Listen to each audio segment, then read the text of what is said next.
Hello, everyone. This is going to be a lesson on implicit differentiation for Calculus 1. Before we start, I guess I want to say, please make sure that you're very comfortable with the chain rule before you watch this lesson. We're going to use the chain rule a lot. That was the previous video. And if you need to, go back and review the chain rule, do some practice problems, make sure you fully understand that if you want to get the most out of this lesson.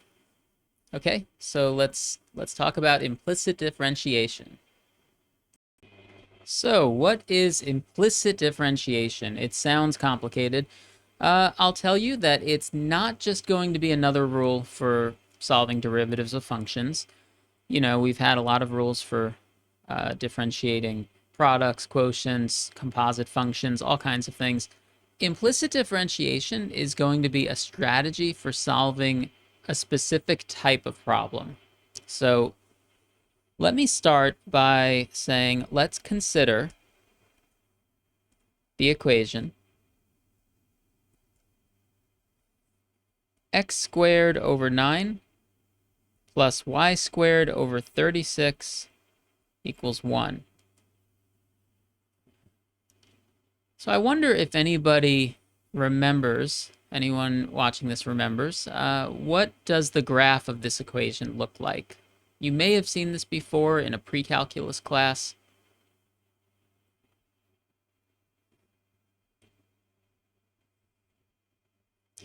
Well, this is a shape called an ellipse. And I'll draw a quick picture of it.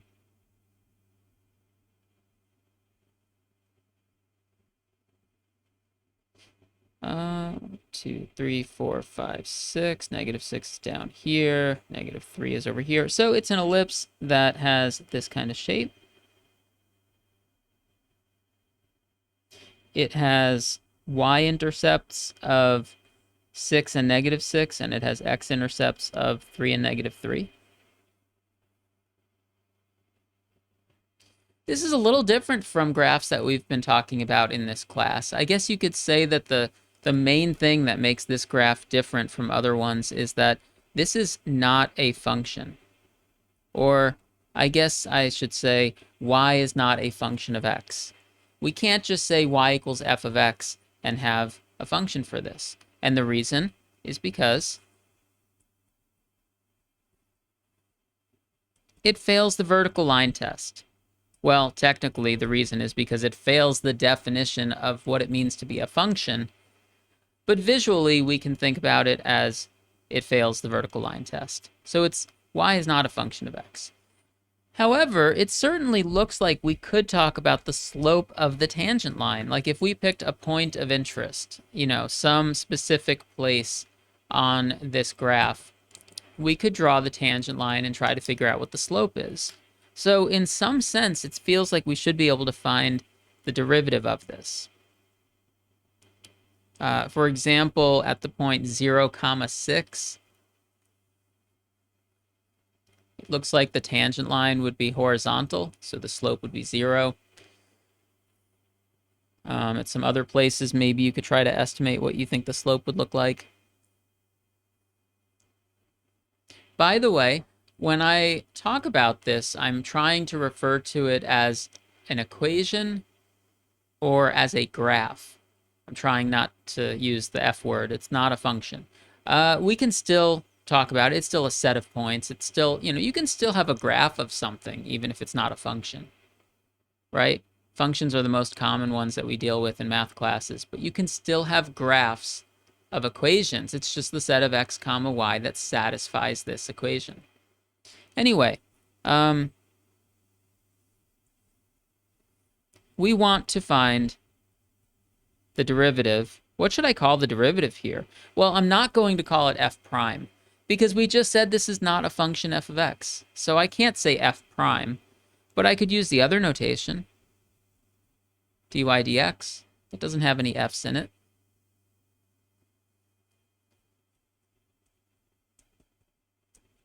Let's try to solve for y. Okay? In the above equation, x squared over 9 plus y squared over 36 equals 1. Can we solve for y by itself? Well, we would get y squared over 36 onto one side. We would multiply both sides by 36. 36 getting multiplied over here would have a 36 over 9. 36 over 9 is 4. Okay, so I'm trying to solve for y by itself. I got y squared by itself. So what do you do in algebra when you want to go from this to just y equals? Well, we want to take the square root of both sides. We're going to get plus or minus the square root of 36 minus 4x squared. Okay. Well, the plus or minus is kind of your indication that that y is not a function of x, right? Because if it were a function, every input is supposed to have exactly one output. What makes this not a function is that there are some inputs that give you more than one output, more than one y value. It's because of the plus or minus sign. By the way, in case you're wondering, what do these represent then? You know, what if we just looked at it with the plus sign? Or what if we just looked at it with the minus sign? That's actually kind of interesting, is that the plus version is giving us the top half of the ellipse, and the minus version is giving us the bottom half. Say that and that. So altogether, we get the entire picture.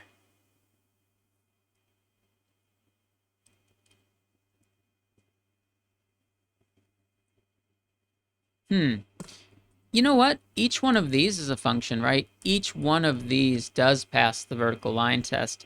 So it would be fair to say that this is kind of like two functions. We can't think of this as just one function, but we could think of it as two functions, one for the top half, one for the bottom half. So maybe if we had a point of interest, we could zoom in on it, right? And just focus on that part of the graph. And then we could figure out which of these two functions is it on. And we could try to find the derivative that way. This looks like we would need the chain rule. It's a function inside a function, right? Because the square root's on the outside, function on the inside. All right, so maybe we could do that.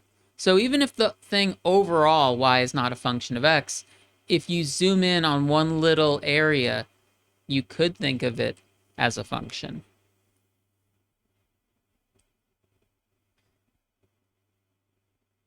Let me tell you some key ideas, okay? If we're given an equation with x's and y's, x's and y's, I want to say that sometimes it is difficult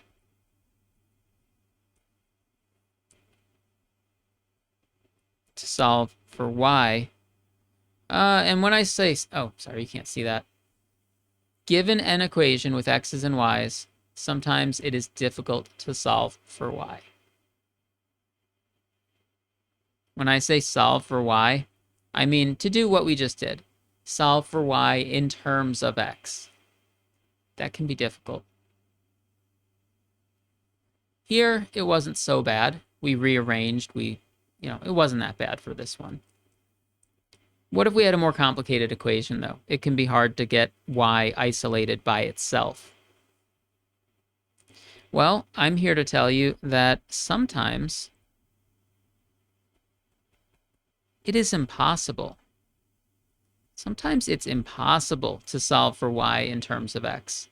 And I'll give you an example of an equation with x's and y's where you cannot solve for y in terms of x. This one right here.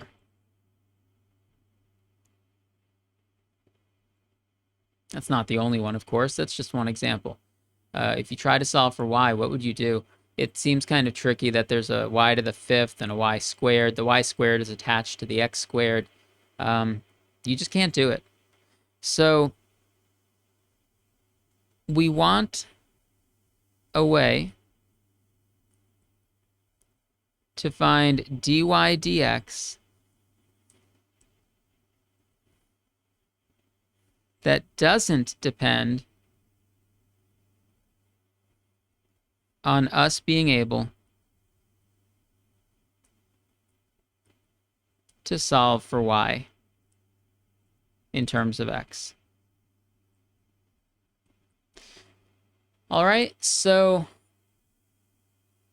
we would like to be able to find dy dx, the derivative, slope of the tangent line, for equations. In particular, you know, maybe there's a specific point of interest on an equation, on a graph, or maybe there's not. Maybe you just want to have like a formula for dy dx. Anyway, we want to be able to do it for equations like the one that we started this lesson with, and also for equations like this. So we don't want to have to try to solve for y. And this new way, of course, is going to be called implicit differentiation. It is not really a formula. It's more of a strategy. Okay, so let's go back to that original one. Let's go back to x squared over 9 plus y squared over 36 equals 1. And I'll show you how we can do this without solving for y. All right, the main trick for implicit differentiation is we are going to differentiate both sides.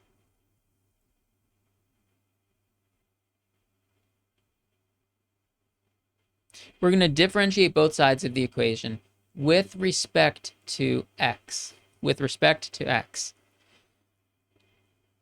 What does with respect to x mean? Well, there's two letters in this. There's two letters in this equation. There's an x and there's a y. When we say we're differentiating with respect to x, it means that we're treating x as the variable when we differentiate. So we're doing d dx of both sides. Okay?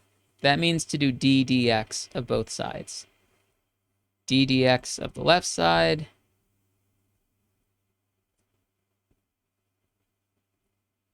d dx of the right-hand side. Usually in this class, when we differentiate, we're doing d dx, but we've also seen some times where maybe we do like d du if we had, you know, something called u in the problem. Maybe we're doing the derivative with respect to u. I guess if there's a word problem where the variable is t, we might differentiate with respect to t. Do you think you would ever differentiate with respect to y? You think that would ever happen? Well, I'll tell you that winds up happening. When does that happen? I think that would happen in Calculus 2. So you don't have to worry about that right now. Anyway, we differentiate with both sides. So let's actually do this. Let's actually say, okay, what would happen on the left? We could split this up into each piece. How about that? Oh, what's d dx of 1? 1 is a constant, so when you take the derivative of 1, you just get 0. Okay. Let's keep going with this. So we have two little derivative problems here. D dx of this, d dx of that. The x squared over 9, we can differentiate that. Maybe the way that I would think about this is maybe pull out the 1/9. This is x squared times 1/9, right? So pull the 1/9 out front, and then when you differentiate this, you get 2x. So maybe we could say that this is 2x over 9. How about that? For the part with y squared, I'm going to pull the 1 over 36 out for now.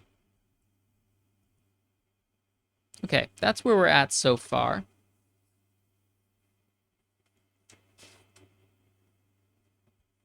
Let's remember, let's keep in mind, what are we trying to do? Okay. We want to find dy dx. Okay, so sometimes in a problem you get so deep into it that you kind of forget what are you trying to do. We're trying to find dy dx. And I suggested that we differentiate both sides, and we're still working on that. And we're going to see if that gets us where we want. Gets us where we want to be. At this point, we need to talk about this. We need to talk about this. What is d dx of y squared? So let's have a discussion about that. What is d dx of y squared? First of all, let me just be clear. If this were d dx of x squared, that would be easy. We did that just a minute ago. We do d dx of x squared all the time.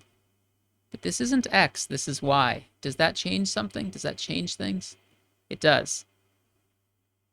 Remember how I said that if we were to zoom in on the graph and look at one particular part of the graph, we could think of y as being a function of x?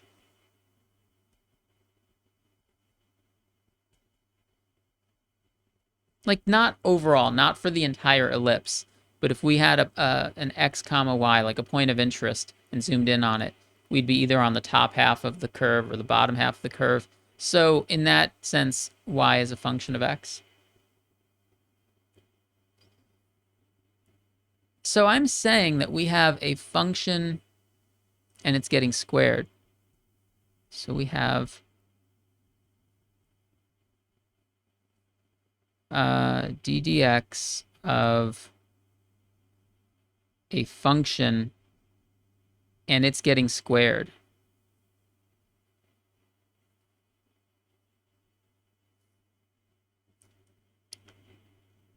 So we're going to use the chain rule. Okay? We're thinking of this as basically an inner function and an outer function. Let me write that. Inner function. And then what's the outer function? The squaring. Outer function. The raising to the power of 2. It's the outer function. So I guess that means that if I set up f of u and g of x and f prime of u and g prime of x, the inner function is y. The outer function is the squaring, so we're going to say u squared. You can check to make sure that I set this up correctly, because if you did f of g of x, you would have y squared. So yes, it is set up right. What's the derivative of this one? The derivative of this one is 2u. We just did the derivative with respect to u. So 2u. What's the derivative of y? Well, the variable in this parentheses is x. So we want to differentiate this with respect to x. It's dy dx. It's dy dx. Or you can call this y prime if you want. I'm calling it dy dx. If you prefer prime notation, call it y prime. Either way. What does the chain rule formula say? Chain rule formula.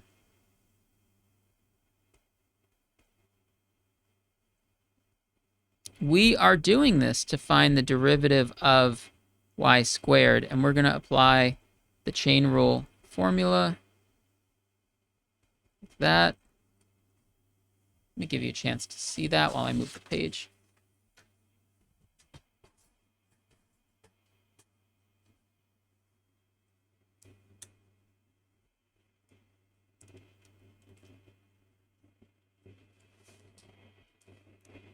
Give me just a second here while I switch pens, because my pen was out of ink.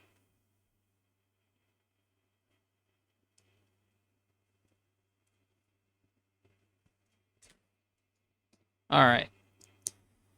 So we apply the formula, and f prime is 2u, and g of x is y. So this would be 2y times g prime, which is dy dx. So this entire discussion, this sort of side discussion that we were having in the middle of this problem, I'm going to put a big box around this. This was all about what is the derivative d dx of y squared, and this is the answer to that question. Is that what we were expecting? Maybe not. I would say that you might have looked at the d dx of y squared, and you might have said it's going to be 2y. You might have thought it's just going to be 2y. Because when we do the derivative of x squared, we get 2x. So why would the derivative of this be anything different? It's because of this reason. It's because we think of y as a function of x. We needed the chain rule. When we apply the chain rule, we get the 2y, but there's also this extra dy dx that pops out. And where that dy dx comes from is the chain rule says times the derivative of the inner function, the g prime. So you do get 2y, which might be, maybe you were expecting 2y. You do get that, but you also need times dy dx. All right, now back to where we were. Let's look up at the top of the screen. This is where we were at, and we just found this piece. So let's put that in. So 2x over 9 plus 1 over 36 times 2y times dy dx. All of that equals 0. Remember,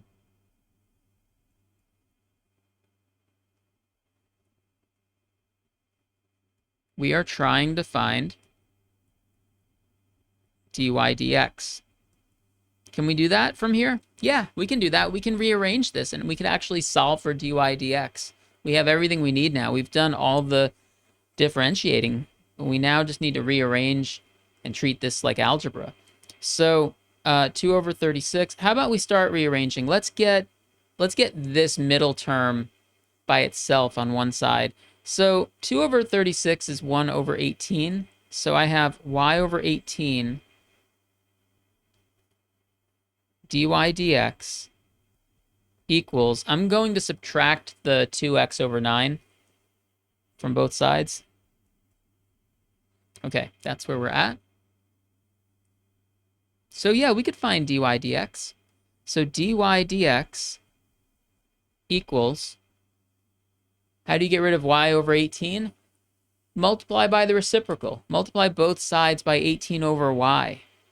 That's going to get rid of it on the left, and it's going to bring it over to the right. So if I multiply this by 18 over y, I'm going to get a 36x up top and a 9y on the bottom. We could simplify that just a little bit. We were trying to solve for dy dx. We just got dy dx equals. The only simplifying I want to do is 36 over 9 is 4. So we got minus 4x over y. And that is the answer.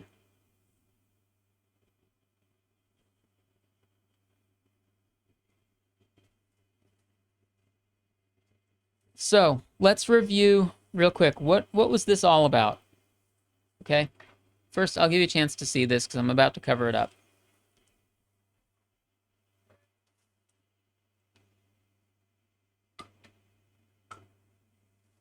What was this all about? What were we trying to solve? How did we do it? What did we get? All right. We had an equation. The equation has a graph that looks like this. I said we wanted to find the derivative of this graph, of this equation. Okay?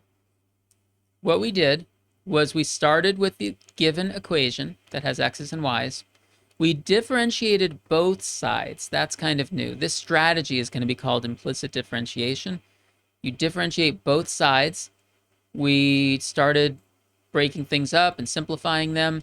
We had a big discussion that I put a box around for this part of the problem, because this part of the problem is kind of the new weird part. And it's not really that bad. It just, the chain rule means that a dy dx pops out. Once we figured that out, we put it back in and we said, hey, it's a good thing that that dy dx popped out because that's exactly what we're trying to solve for. So we rearranged until we solved for it.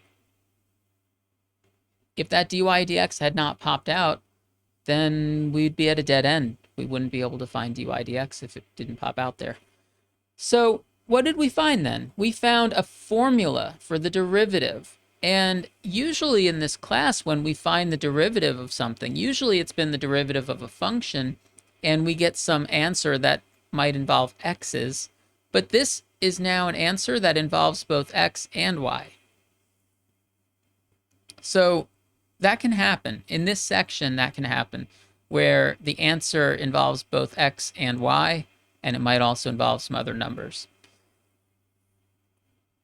This is the derivative. What's the derivative? The derivative is the slope of the tangent line. So for example, in that ellipse, you can refer back to the picture on the previous page, the nicer picture. If we were to focus in at like a specific point, how about 0, 6? That's an x value and a y value that I'm interested in. The slope of the tangent line would equal this answer that we got, but I'm going to put in 0 for x and 6 for y. So negative 4 times 0 over 6. I get 0. I did say that at that point it looked like the tangent line was horizontal, right? So the slope is 0 at that spot. What if we check a different point? I'll tell you another point on this ellipse. I wanted us to have one that's not, 0. So I found this point on the ellipse, negative 2, 2 square root of 5. That is a point that is, well, somewhere over here, I guess. Maybe I drew it too high up. That's close enough. Whatever, this is a rough sketch. But yeah, this point on the graph, what is the slope of the tangent line?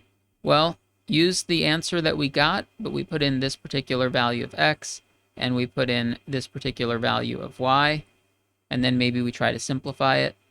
There's a negative times a negative, there's a 2 over 2. This simplifies to 4 over the square root of 5. I'm going to tell you that I found this with a calculator is approximately 1.8. So on my little rough sketch over here, I'm talking about this tangent line.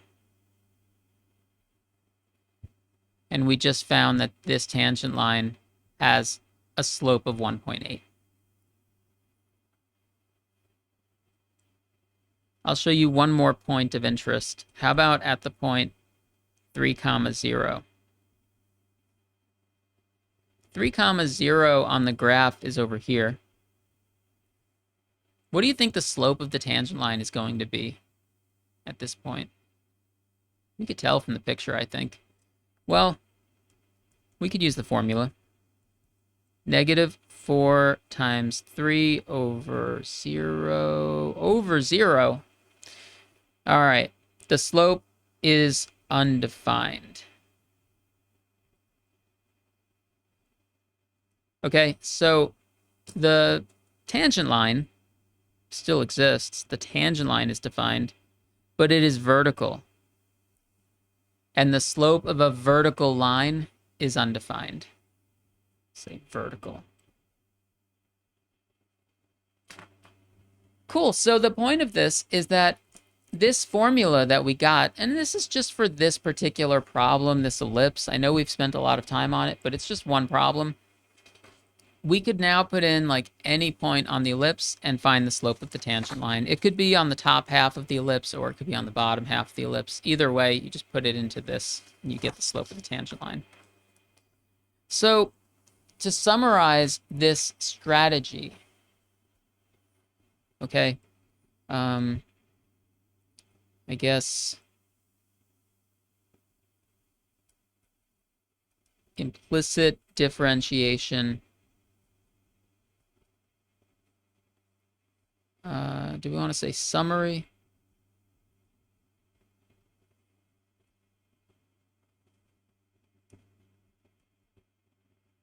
We'll say given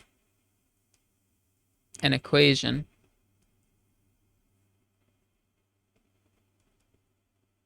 involving x's and y's to find the derivative dy dx, we do d dx of both sides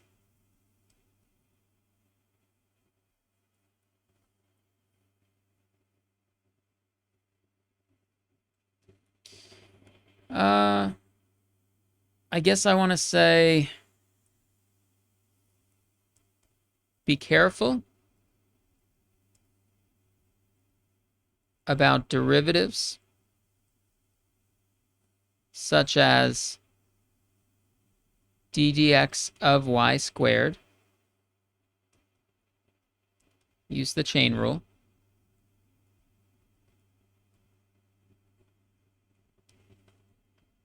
We'll see some other ones. It's not just y squared. You know, there's other things. What if it was y cubed? What if it was something else involving y? We'll talk about those. And then step 3 we could say is solve for dy dx. And step 4 we could say is simplify. All right, so derivative of both sides, and we solve for dy dx and simplify. I'll show you another problem now. We've spent so much time on that ellipse problem. And by the way, we didn't really have to draw the picture of the ellipse. The main work that we did was this strategy. And this strategy doesn't say that you have to graph it. You don't have to graph it. All right, I'll show you another one. So let's have another equation involving x's and y's. X cubed plus y cubed equals 6xy.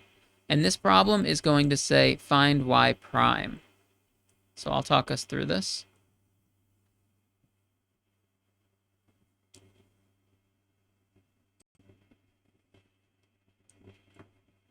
Of course, remember that this is the same as saying to find dy dx. We use those interchangeably, right? dy dx and y prime. Okay, so we're going to use implicit differentiation because this is an equation with x's and y's. So let's just jump right in and do d dx of the left-hand side and d dx of the right-hand side. I guess we're going to split that up, aren't we? We're going to have these as two pieces, but we'll just write it like this for the first step. That's my first step. For my second step, I want to split up the left-hand side to be d dx of x cubed plus d dx of y cubed. And something tells me we're going to have to be careful about the y cubed, that part of it. On the right-hand side, what can we do? I think maybe we could pull out the 6. Do you want to do that? Let's pull out the 6. Does that make it simpler? I think maybe that makes the derivative part of it a little easier, pulling out the constant.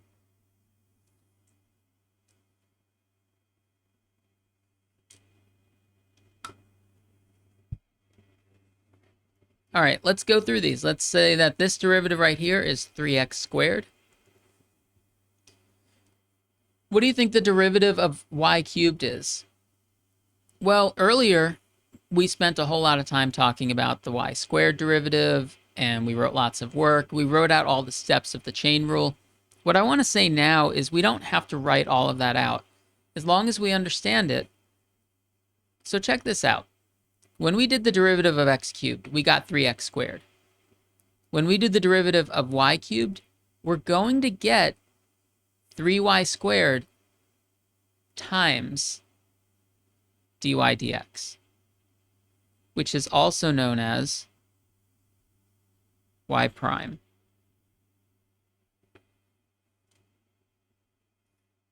So what just happened here? I applied the chain rule. I did all of those steps, but I didn't write it all out. Yeah, you bring down the 3 out front. Y is now raised to the 2, but then it's times the derivative of the inner function. The inner function is y, so we get y prime. Remember, in the previous problem, when we had this, 2y times dy dx, that's what we just did. And you can call this dy dx if you want. or you can call it y prime. I just called it y prime because that's what the problem called it. All right, let's continue over here. What do we do about this? D dx of xy. Well, this is a product. Let's use the product rule. Product rule. And I'll put a big parentheses here. It's going to be 6 times whatever we get. Okay, product rule says you take the first function times the derivative of the second one. Derivative of the second one is going to be, what's the derivative of y with respect to x? Here, I'll write it this way for now. How about we write it that way for now? And then plus the second function times the derivative of the first. What's the derivative of the first function? I mean, we have an x, so derivative of x is just 1. Let's just write it like that. So what we have then is 3x squared plus 3y squared y prime equals, I'd like to distribute the 6. I think we're going to deal with this d dx of y, and we're going to distribute the 6 at the same time, if that's okay with everybody. So first of all, distribute the 6. D dx of y, that's going to give us dy dx, which is also known as y prime. So this is where we're at so far.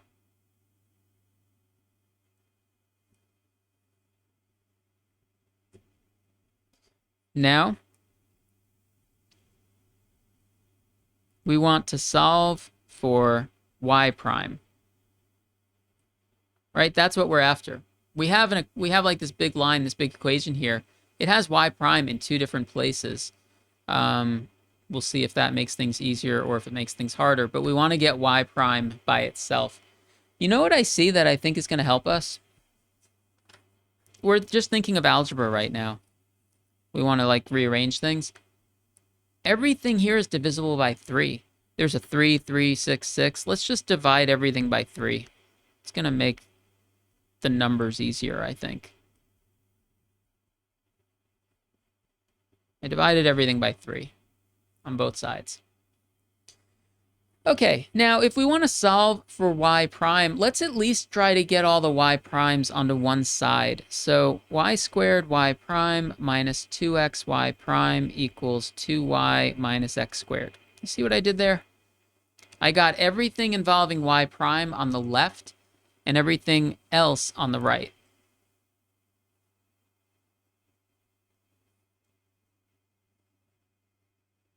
So what's the main reason why we might want to do something like that? We get the y primes on the same side. It's because we can factor out y prime. I'll just copy the right-hand side. The right-hand side didn't change during that step, but I just copied it anyway. Now, remember, this is y prime times this stuff in parentheses. It's not like the derivative of this. It's just y prime times this. So to get y prime by itself, we could just divide by everything that's in those parentheses. So we get 2y minus x squared over y squared minus 2x. And that's going to be our answer because I don't think we could simplify it any further.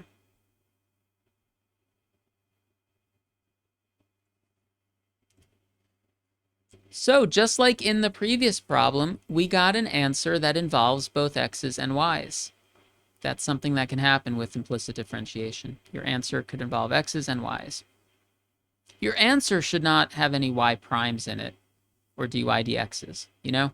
Y prime equals some expression involving x's and y's.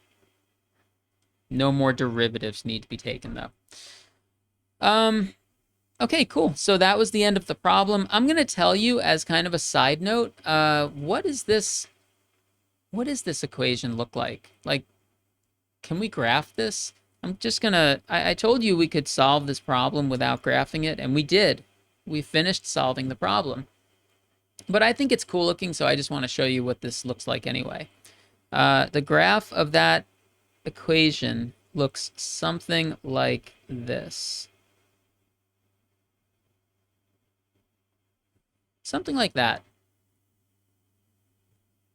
That's not the graph of the answer. That's the graph of the original problem, that equation. So pretty cool. It's another example of a graph that fails the vertical line test. And it's a good example of a place where we might want to use implicit differentiation. And then we could use this answer to find the slope of the tangent line at any point on this graph.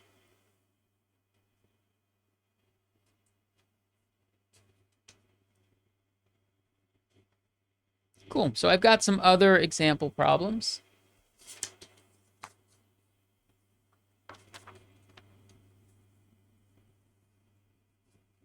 Let's move that away. So what do? You do d dx of both sides. Be careful about derivatives involving y. Solve for dy dx, also known as y prime, and simplify if there's any simplifying to do. So I have an example I'd like you to try. Let me find it here.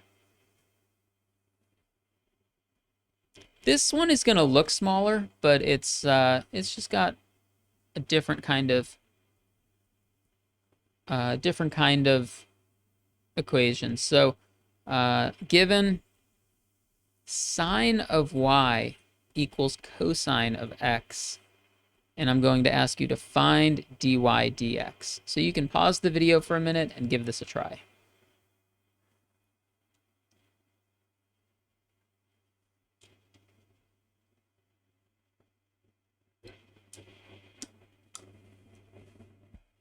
Okay, so this is an equation that involves both x and y. We use implicit differentiation to do d dx of both sides.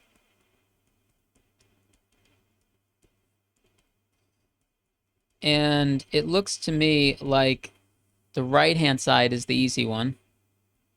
What's the derivative d dx of cosine x? We had a rule for that. It is negative sine x.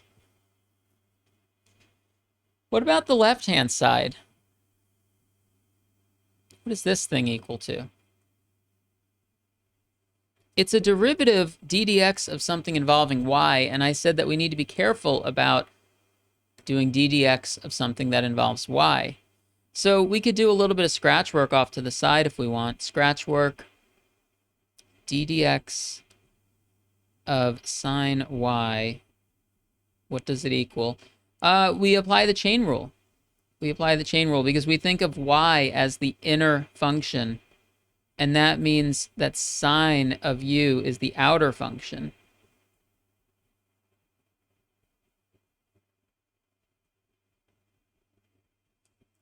You don't necessarily have to write this scratch work that I'm doing off to the side. If you can do this in your head, that's okay.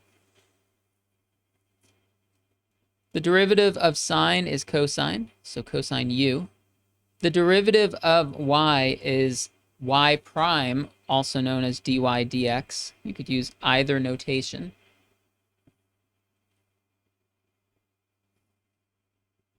Okay, chain rule formula.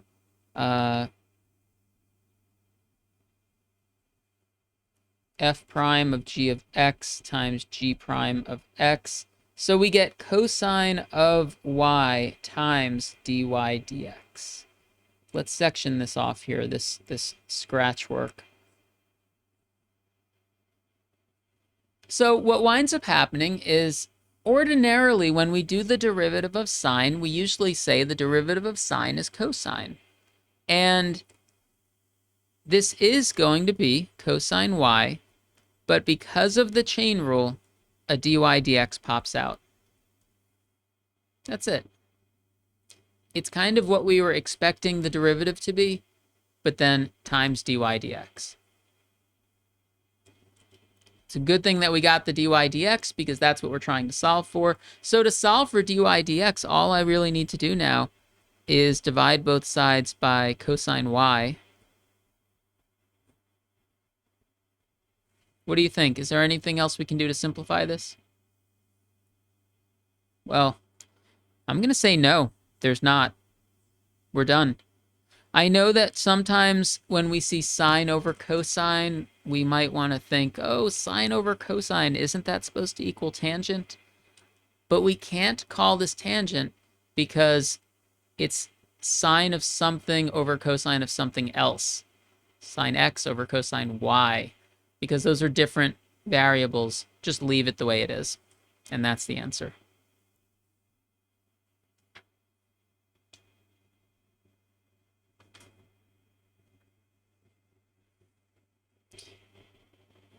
All right, I've got another one for you to try.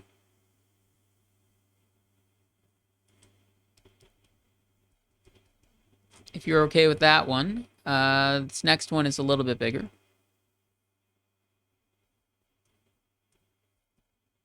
Given x cosine y plus y cosine x equals 1, I'm going to ask you to find dy dx. So again, I'd like you to pause the video and try this.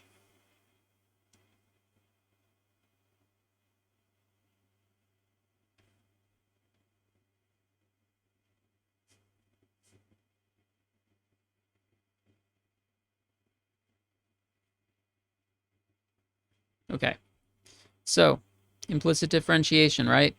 ddx of both sides. So ddx, when you do ddx of each side, you could actually kind of do ddx of each term. So we can go ahead and say ddx of that plus ddx of that equals ddx of that.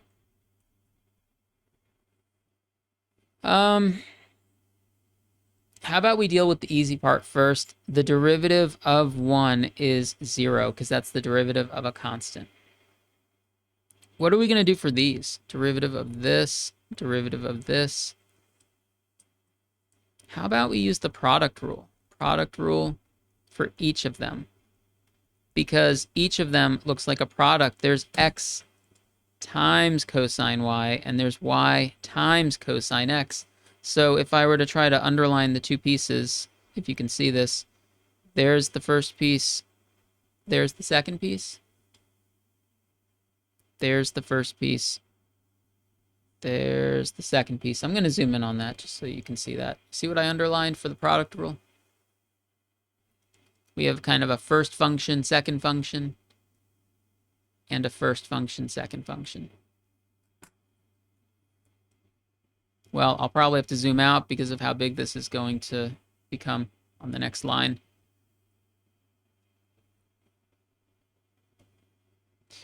Let's just get started. All right, first function times derivative of the second piece plus second function times derivative of the first piece. That's my first product rule. All right, now you can put like a big plus sign if you'd like to kind of make it clear that we're separating this. And then we do first function times derivative of the second one plus second function times derivative of the first one equals 0. That's not so bad. We have some ddx's that we have to figure out here, but let's go through them. Let's just go left to right. So x ddx of cosine y. I know the derivative of cosine is usually negative sine, but because this is y, we're going to have a dy dx that pops out. Okay, plus cosine y. And then the derivative of x is just 1. So that's kind of times 1. Over here, y times negative sine x. Over here, cosine x times dy dx. And you know, when I ask you to, whenever I ask you to pause the video and try a problem, if you unpause and then we start talking about it and then you see that you made a mistake or something, you know, you could always pause and continue your work. Like if you didn't get this far, you could always pause and try to finish it from here. All right, I'm going to keep going. I know that we want to solve for dy dx. I see it over here, and I also see it over here. So it's in two places. We want to solve for it. So we should at least try to like get those two together. And maybe we can get everything involving dy dx onto the left-hand side and move everything else onto the right-hand side. So I think we're going to have let's call this negative x sine y dy dx plus this stuff, plus cosine x dy dx. And let's move everything else to the right-hand side. It seems to work out in some of these problems, not all of them, but it works out in some of these problems that the right-hand side becomes 0.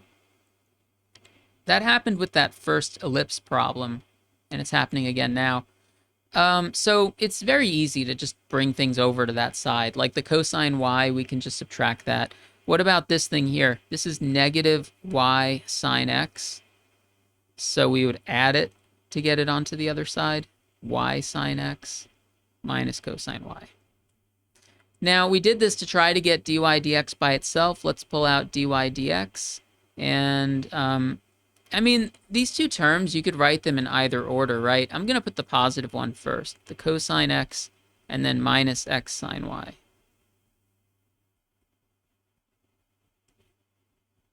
Just copying down the right-hand side so we don't lose track of it, even though it hasn't changed.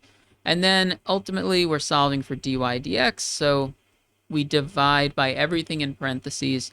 I got y sine x minus cosine y over cosine x minus x sine y.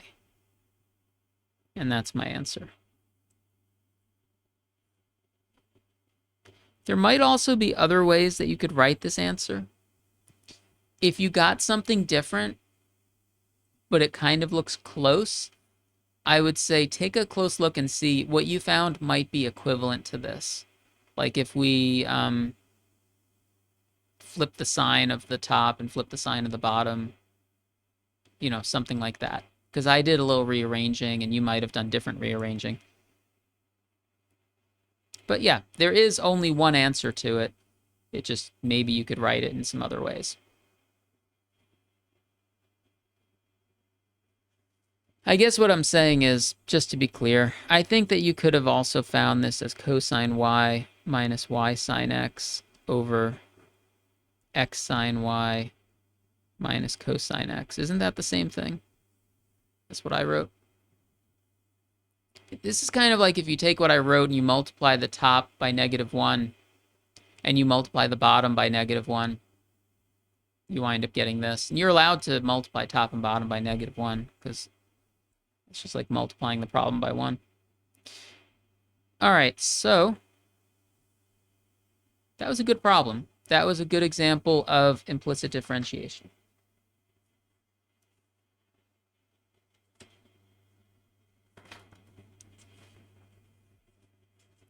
So the past 2 problems that we did, how many problems have we done today? I guess we've done 4.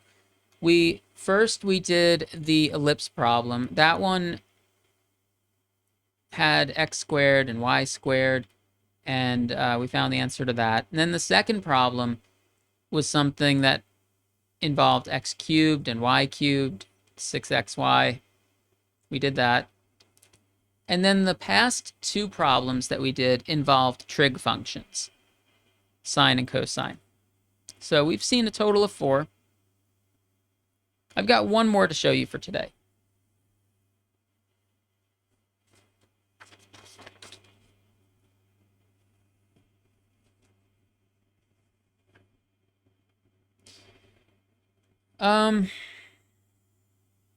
I might leave out some of the, I think what we'll do is we're going to say that I'm going to do this problem for us, but I think I might leave out some of the steps in the middle, and then you can fill in the details if you want to on your own.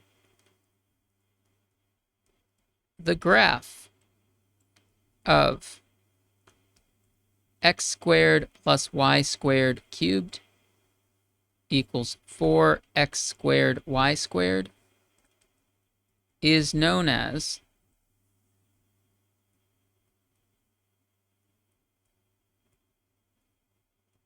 a quadrifolium.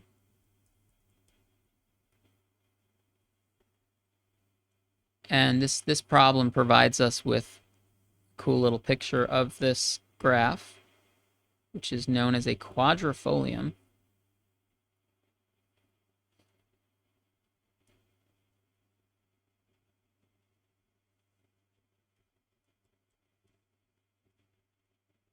All right, so that's the scale, 1 and -1. Let's see if I can draw this just right.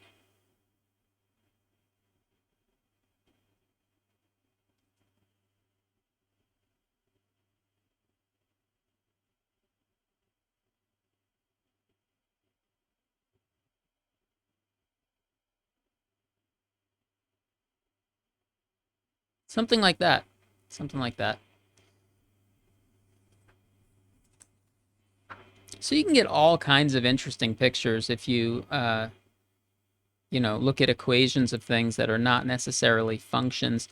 Of course, this doesn't ask you a question, but of course the question is going to be find dy dx.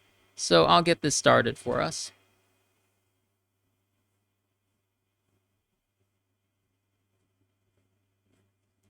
And are we going to use the picture? Probably not. We're probably not going to really need the picture to solve this, like to answer this. We don't really need the picture, but the picture was provided just to show you this interesting looking shape. Okay, so what do? We look at it and we say, what rule do we need? We need implicit differentiation because it's an equation involving x's and y's. So d dx of the left, d dx of the right. Let's pull the 4 out. Okay.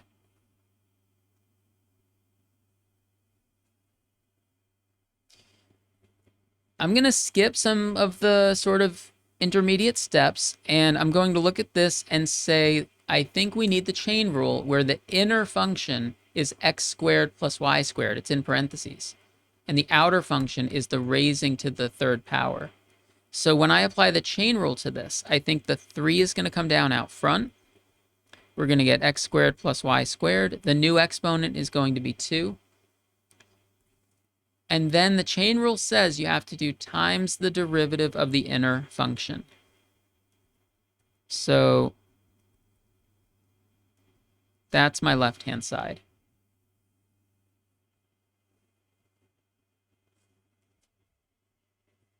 You see, I just did the chain rule without writing out the f of u and the g of x. We just kind of, you can do that if you think about it carefully. The 3 comes down, the new exponent is 2, and then you need to do times the derivative of the inner function. I'm going to give myself a little more room here. I'm going to use some whiteout. All right, because this line is going to get longer. Okay. What's the right-hand side? There's a 4. How about we use the product rule? Product rule on this. So 4 times the first function times the derivative of the second. What's the derivative of y squared? We did that earlier, and we talked about it for a while. The derivative of y squared is 2y dy dx. We're doing the product rule, so we put a plus sign.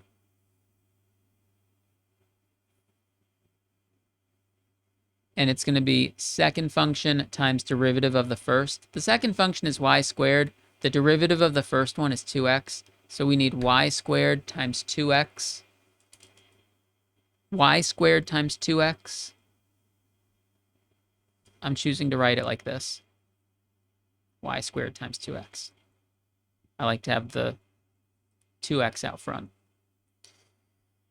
All right. What about this stuff here? What about this? D dx of. This is a dy dx. That's just that can stay there, right? The dy dx can stay as is for now. And the only derivative that we still need to do is this one.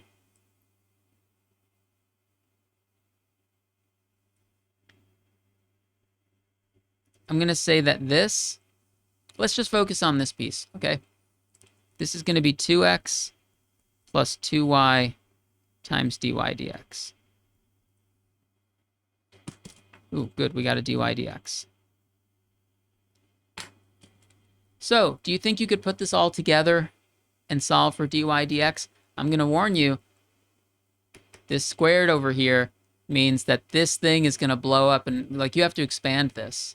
Expand this because it's squared, and then that's getting multiplied by this thing.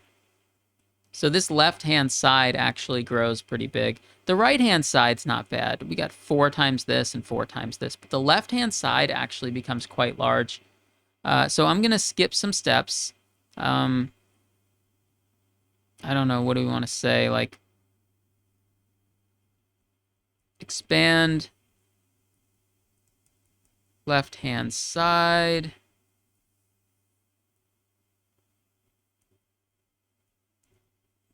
Group together terms with dy dx.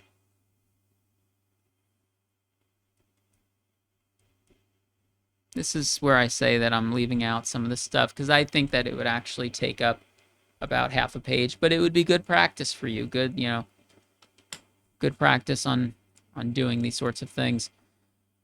In the end, I'm going to show you the answer now. So if you wanted to try it on your own, now's a good place to pause the video. But in the end, this is what you get.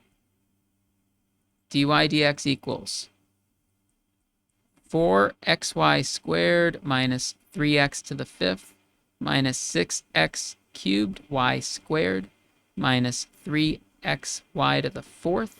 All of that is over 3x to the fourth y plus 6x squared y cubed plus 3y to the fifth minus 4x squared y. Wow.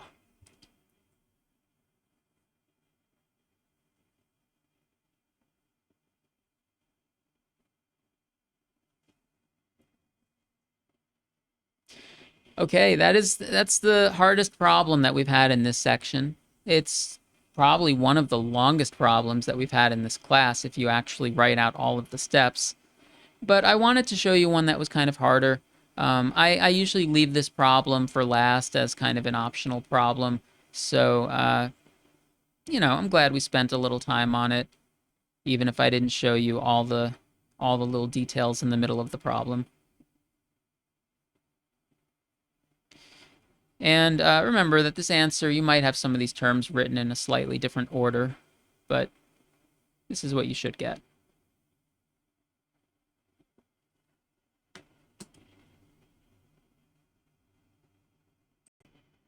All right, so that was our section on implicit differentiation. By this point in the course, we're pretty deep into the part of calculus where we're learning how to differentiate different types of things. We've got a little bit more of that still to go. We need to learn how to differentiate basically two more types of functions, logarithmic functions and inverse trig functions. We haven't done those yet. But once we do that, then we'll be kind of done with all of these derivative rules, and we'll be able to move on to other things. And I'll tell you that the next main topic for the course is going to be applications of the derivative. Like, okay, now we know how to do all these derivatives. What can we use them for? So that's what's coming up soon. But just to remind you, implicit differentiation, this strategy that we covered today, it's just for these certain types of problems. It's for when you have an equation, like some equation involving x's and y's. So it's not used all the time. It's just used for, for these problems. Okay? All right, so that's it. And thanks for watching, and I'll see you next time.